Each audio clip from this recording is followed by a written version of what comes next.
Il-Partit Nazzjonalista huwa partit li tilef kull kredibilità biex jitkellem fuq good governance. Dan kien il-messaġġ tal-Partit Laburista b'reazzjoni għal rapport tal-Awditur Ġenerali li wera kif il-Partit Nazzjonalista baqa' sal-aħħar mumenti qabel l-elezzjoni ġenerali jgħaddi numru rekord ta' konċessjonijiet għall-encroachments.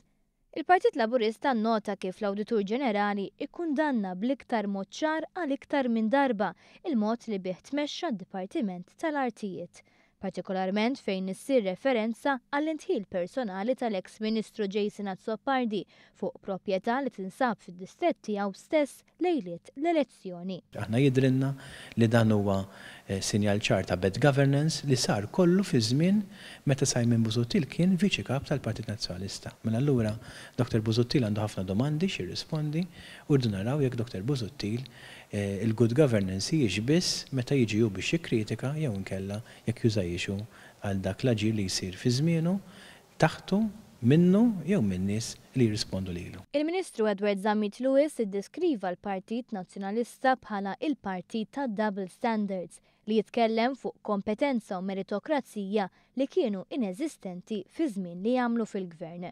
Issemma wkoll kif gvern li lejliet l-elezzjoni kien diġà sfiduċjat għadda minn fuq il-Parlament għaliex ħa deċiżjoni fuq jeddijiet ta' persuni li bihom rabat gvernijiet futuri.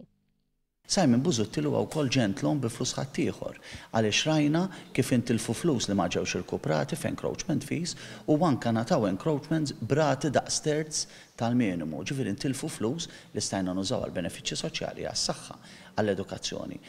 Il-Ministru Zammit Lewis qal li għad hemm nuqqasijiet fid-Dipartiment tal-Artijiet għal daqstant fix-xhur li ġejjin il-Gvern se jkun qed jipproponi riforma sħiħa fil-mod kif dan id-dipartiment jitmexxa.